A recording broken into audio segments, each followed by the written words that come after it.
So it's not just the contrast. It's not just the contrast that's happening, but it's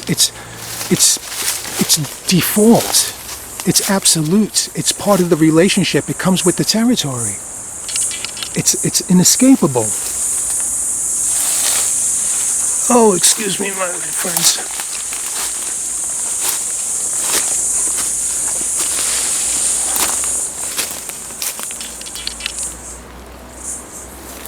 Yeah, it's inescapable. So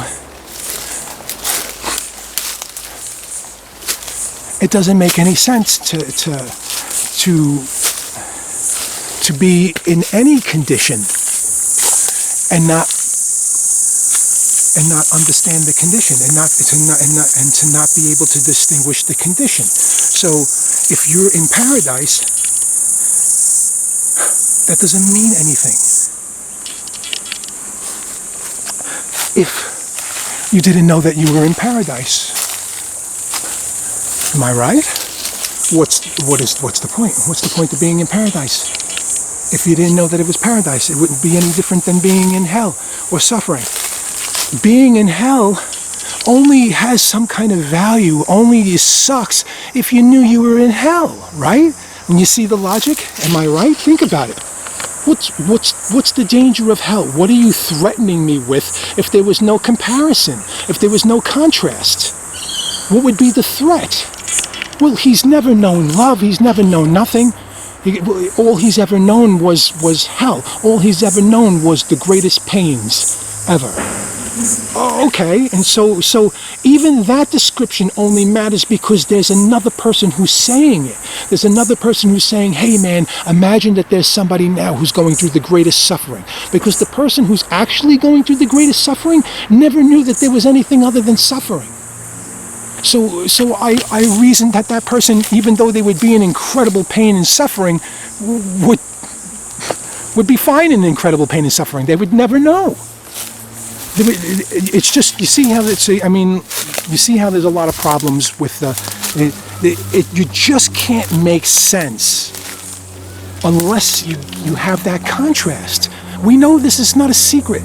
It's not anything new that I'm talking about. Our ancestors know this very well. There's an incredible volume of info discussed and recorded about these understandings of the role of suffering and I'm going to tell you something. I mean, the way I put it, once you read all of the stuff about this, you start to understand that the suffering is sacred.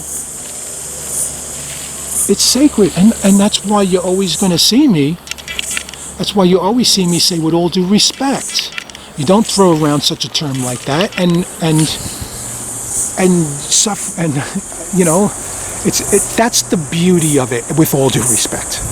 And I mean that with all due. That's the beauty of it. The beauty of it is that suffering is sacred and it is critical and so important to us, but at the same time, we sincerely wish that there was no suffering. And I laugh with all due respect as well. And that is the incredible beauty of the thing. Yes, we know that we're coexisting with evil and bad things. We know this. And we know that we're living our lives always trying to eliminate that or improve on that so that nobody ever gets hurt, so that nobody does any bad things to people. But at the same time, we also know that those type of things can never truly be eliminated. Our ancestors knew this. They not only did they try to pass these things on to us, they did pass these things on to us. It's coded. It's coded right there in many biblical texts, in many religious and many historical texts. It's all coded there. That's all our ancestors have been about for so long, is the code of how to conduct yourself before it got all extra complicated and stuff, right? You think they were stupid, huh? They knew. They knew the most important thing to keep their channel going, and there were others who knew how to pollute it. So, you have all this, and with the right mindset, when I'm panning around, imagine that I'm panning around the city. Imagine that I'm panning around a dump, a ghetto.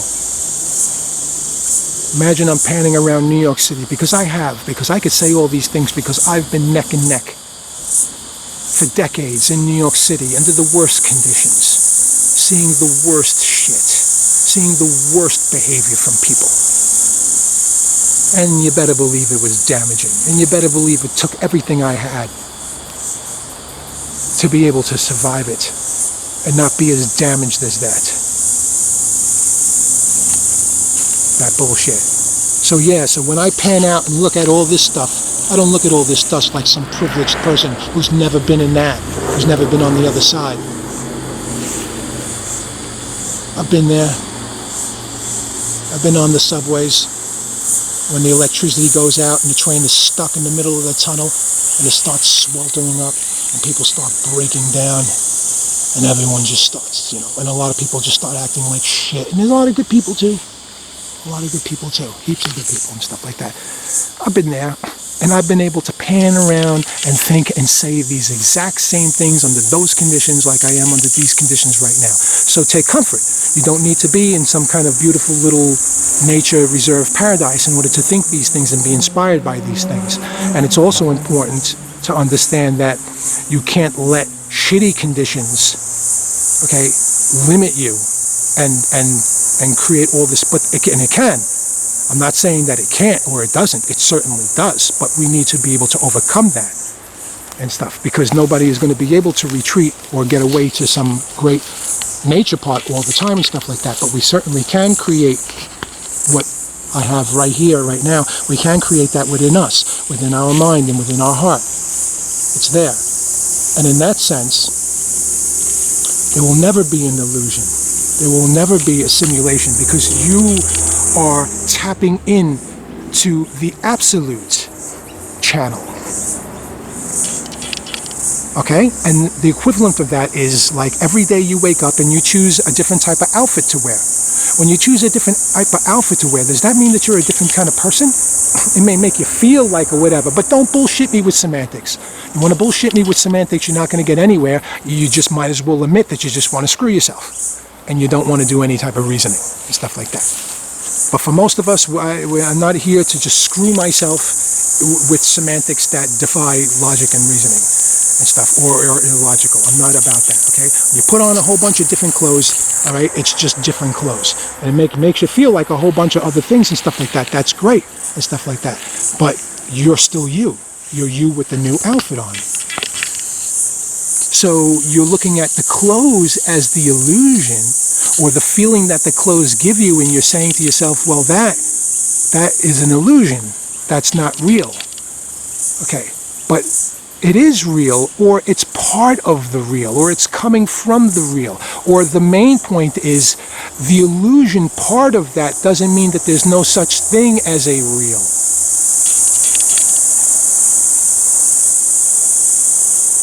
So wherever you go, and you're born again, you go to some other place, wherever you go, you're always going to be at some point where you're going to say, is this real or not? Am I imagining this? Is somebody else imagining this? Is this a scheme? Everywhere you go is a possibility for someone to be scheming. You don't believe me? Ask God. I'm not exempt from God. I'm open-minded. I understand the language of all things. I understand the figurehead. Ask God. Okay? Because if heaven had a problem with an angel who disobeyed God, because if God had those problems, you better believe, brother, sister, you better believe that problem is going to be at every stage of our lives. You better believe it. There was corruption at the gates, man. There was corruption at the throne. What maniac thinks that they can go up against God? But they did. Because logic didn't matter to them, I guess. Or maybe there was a way that they could. But the point is, there was trouble there, so there's going to be trouble wherever your brain thinks that there's some fantastical place that's going to be waiting for you after you die. No, wrong. Wrong. You are always going to have to tackle the adversity and the challenges you face now. Get it? If you don't face them now, they will still be there later. However you want to put it. And now you see how we're tying this all back together. You see how this is all tying back together, right? You're seeing how there is a great benefit to over here and stuff like that. Because because as you're walking up to the gates, if you're a disbeliever, you won't be walking up to the gates. What good is walking up to the gates? You'll disbelieve the gates, right? You'll disbelieve God. Oh, surely, come on. Okay, Jesus is coming again. And if he did come again, you know how hard it would be for you to believe it? You know how hard it would be for anyone to believe it? And what would Jesus have to do for you to believe him? Perform some miracles? But wait a minute now. That's not how it works, right? That's not how it was supposed to work. Is that going to be you? Are you going to ask Jesus to prove? So what are we dealing with? So the point is, the belief is going to have to come from you. Not externally from some other thing that's going to prove to you, because the externally is always going to be the problem. It's always going to have that problem because, like we said before, it can't be eliminated. The corruption can't be eliminated. It's two sides of the same coin. We're siblings eternally. We've always been. We're pairings. We're couples. We're family. We're parents. Mothers and fathers. It's always been like that. You can't get rid of that because that's what it means to exist. So that's one of the great things that I'm great at. I'm going to sit there and say, hey man, I don't care how much proof you give me that this is an illusion. I don't care if you prove it for a fact. I am going to step out here and I'm going to live my life as if it's not. Because that's the only way that it's not going to be. That's the only way you tap into the absolute conduit. That's the only way you tap into the absolute level. That's the only way you tap into the truth here. Because the illusion is at every step of the way. Of course it is, because the illusion isn't bad, because like we said, the illusion does come from a real mechanic that happens and stuff. What happens is you have an absolute state, an absolute condition, the absolute truth, okay, which behaves or can be described as a potential state, okay, and so that we clearly have the ability to understand these things. It behaves like a potential state, all right? And interactions of the potential state, or the way that the potential state, okay, sustains itself and exists, is through interaction. Through the interactions are distinctions. Okay, the distinctions made are the realities, are the experiences, are the stuff that we describe as matter, happening, Big Bang, and all of those things, all of the details from any scale that you want to experience or whatever, those are all distinctions. Those are all distinctions that are being made. Okay? The distinction that being made is occurring from an interaction. Okay? The interaction isn't the interaction of all these individual things. The interaction is the interaction of the absolute state. It's the interaction of itself. It must interact with itself. It's the only thing that's ever been happening, because there is no other thing. There isn't two absolute states. There isn't two absolute conditions. There's only one.